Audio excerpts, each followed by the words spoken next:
again. Did the same thing last week. I gotta remember to start getting to the studio on time. I don't get it. Oh, hey guys, it's Eric Acefalo, host of In My Damn Opinion. Just running a little bit late. Got my babies with me. We're on our way to the In My Damn Opinion studio. So, you guys ready for Daddy's show this week? Yeah! Awesome. So, you guys stick around, and we got a good show lined up for you this week. Also, one more question, babies. Can Daddy beat Shark Boy? Yeah! Them's my babies. So, like I said, stick around. We're going to go ahead and roll the intro, and I'll see you in a few moments.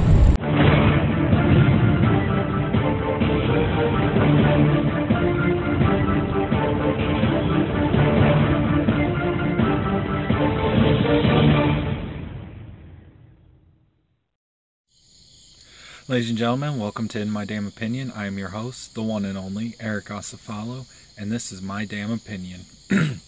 As I stated last week, this week's main topic of discussion, we will travel back in time right now to a time when professional wrestling had an issue going on called the Monday Night Wars.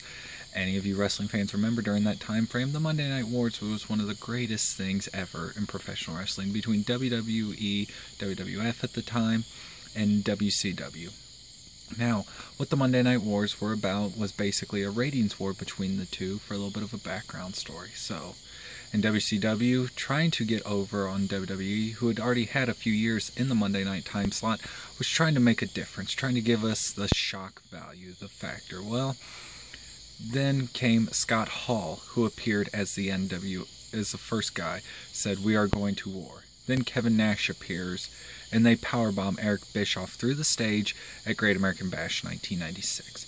So this sets up a big six-man tag match with three representatives from WCW versus the three guys, Scott Hall, Kevin Nash, and their big surprise third man, who they said would be at Bash at the Beach 1996. And then we get to Bash at the Beach 1996. Luger, Sting, and Randy Savage come out for the match. Who comes out? Scott Hall, Kevin Nash, and the third man isn't there. So we all start to wonder, who is this third man? Well, Lex Luger gets taken out, and it becomes pretty much a tag team match between Sting and Savage versus Scott Hall and Kevin Nash. Well, all four men are down after brawling. At one point, all of a sudden, the arena starts to pop. Who's walking down? Hulk Hogan. That's right, the real American Hulk Hogan. A man who has not seen a heel turn in quite a long time. Who, ever since he became the real American back in 1984, when he beat the Iron Sheik for the WWF title, he has been everybody's seemingly favorite wrestler. So Hulk Hogan walks in, gets in the ring, does the trademark ripping off of the shirt. Then what happens? The biggest shock in the world. Hulk Hogan bounces off the rope. He leg drops Randy Macho Man Savage. That's right, ladies and gentlemen. Hulk Hogan was the third man in with Scott Hall and Kevin Nash. So, then Hulk Hogan cuts probably one of the most famous promos of all time, where he tells fans they can stick it. He is now with Scott Hall and Kevin Nash, and they are the new world order of wrestling. So, Hulk Hogan, America's favorite son for so many years, does the unthinkable. He does a heel turn. So, this week's topic of discussion, was Hulk Hogan the right man for being the third man at Bash at the Beach 1996? If you ask my fellow columnist on the Wrestling Roundtable, Steve Hall, he would tell you Hulk Hogan isn't worth shit. That's right, Steve Hall hates Hulk Hogan.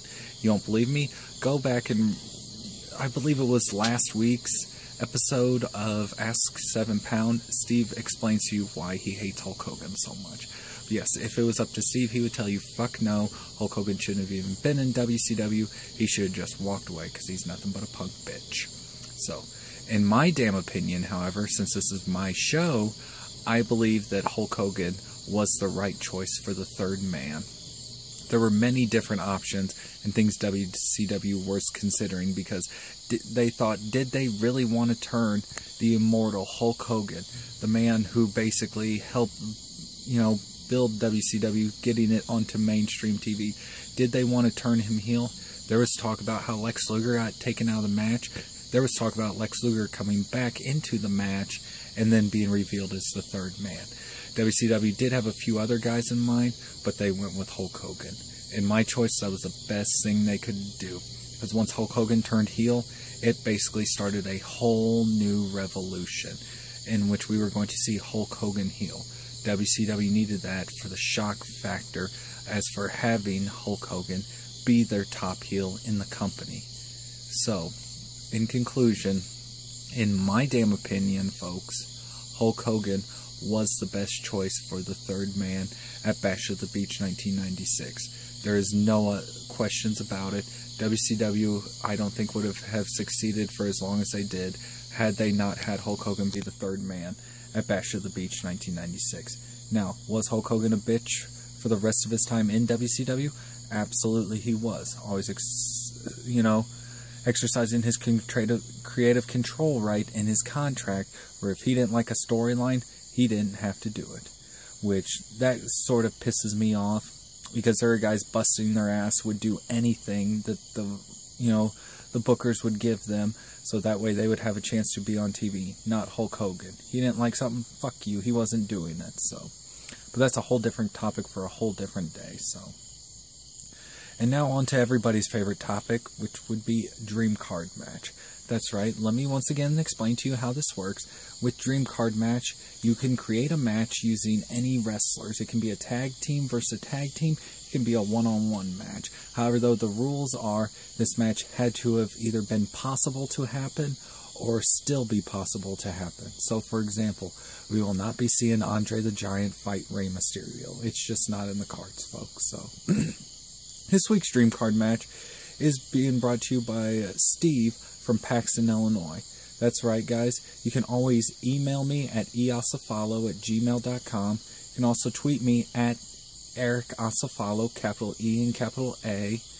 You can leave a comment on this video. If you have a match you would like me to discuss, go ahead and do that. This week, like I said, it comes from Steve from Paxton, Illinois, who sent me an email. And let me, I have memorized the email, so let me go ahead and tell you what it says. It said, "Dear Eric, first of all, I am your #1 fan. I always watch your show every week. I think you are an amazing personality and you really know your stuff about the world of professional wrestling. I have an idea for a dream card match. I would like to see Ric Flair versus Bruno Sammartino in a 2 out of 3 falls match. If you could discuss this match on the show, I would so much appreciate it. Also, if you could please send me an autographed picture of yourself so I could put on my desk at work. I know everybody where I work would be absolutely jealous because I got an autographed picture of the host of In My Damn Opinion, Eric Asafalo. Sincerely, your #1 fan, Steve from Paxton, Illinois. P.S. I know you could beat Shark Boy at any time. Why does he have to continue to be a little bitch and not respond to your challenges?" So, first of all, Steve from Paxton, Illinois, I totally agree with you 100%. Shark Boy is a little bitch, but we will get into that here in a few moments. However, though, let's go ahead and let's discuss your dream match card. Your dream card match. Ric Flair versus Bruno Sammartino in a 2 out of 3 falls match. Okay. These two men, Bruno Sammartino, quite possibly the greatest WWE champion of all time, held the title for over 4,000 days. Ric Flair having 16-time reigns as the World Heavyweight Champion. Ric Flair, amazing wrestler. Bruno, amazing wrestler as well. Here is how I believe, in my damn opinion, this match would go down. These two men would have a back-and-forth battle. Bruno would score the first fall. Bruno goes up 1-0.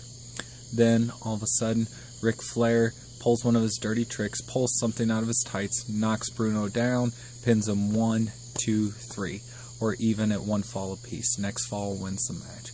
A back-and-forth battle. Quite possibly this match, I think, could go 60 minutes. Be quite completely honest with you, because Ric Flair, he would wrestle 60 minutes, and when Bruno was back to wrestling, it was mainly what it was about, and that is wrestling, ladies and gentlemen. So, in the end, I think Ric Flair, being the consummate professional that he is, he would put over Bruno, and Bruno would get the 1, 2, 3, and beat the Nature Boy in a 2 out of 3 falls match. So, Steve from Paxton, Illinois.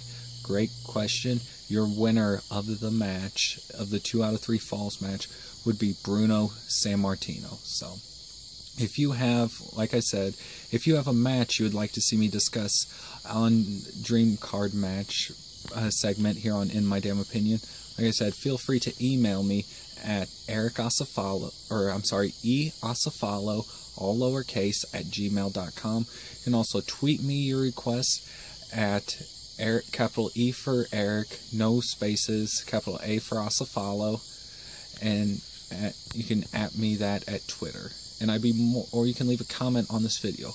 I would be more than happy to discuss any of your dream card matches. So, moving on here, ladies and gentlemen, to our last topic of the evening, and that would be the little punk bitch in professional wrestling that still refuses to answer my challenge. And that would be you, Shark Boy.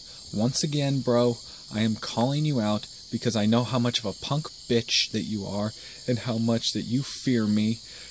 So, once again, Shark Boy, I'm calling you out.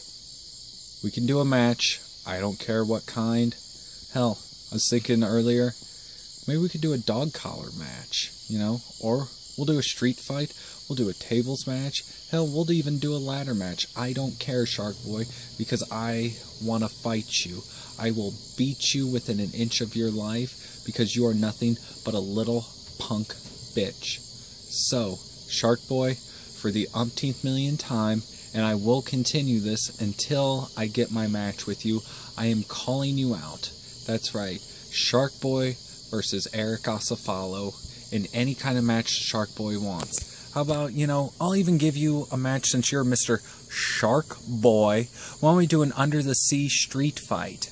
That's right, I'll beat you in any type of match you are because you're nothing but a punk bitch who couldn't make it in WWE, and you went over in TNA as one of their top guys. I mean, for God's sakes, the fucking chair behind me could have a better match in TNA than what you could, Shark Boy, you little fucking bitch. That's right, come at me, bro. You think I'm scared of you? I'll knock your fucking teeth down your goddamn throat, Shark Boy. Once again, come at me, bro. Well, that's about all the time we got for this week. I hope you enjoyed the show. Don't forget to like this video, leave a comment, subscribe to our channel, go back and watch all the other episodes. Join us every Friday here for an all-new episode of In My Damn Opinion, only on 7poundbag.com. Speaking of 7poundbag.com, if you're a fan of professional wrestling, please feel free to check out the other shows on 7poundbag.com. There's a wrestling roundtable that is up every Tuesday, which a panel of professional wrestling experts, including myself, we discuss hot topics going on in the world of professional wrestling. We are given 5 questions that we all give our opinions of. Also, you can check out every Tuesday my good friend Mr. Steve Hall's topic on, or my good friend Steve Hall's other show, and that would be Ask 7 Pound, which is a great show. You got a question about something that has happened previously in the world of professional wrestling, feel free to ask 7 Pound, as Steve Hall will answer your questions. And once again, my name is Eric Acefalo, and tune in next week as we travel back even further in time to 1993, and what if Lex Luger would have won the WWF title at SummerSlam 1996. I'm Eric Acefalo, and you guys have a wonderful evening.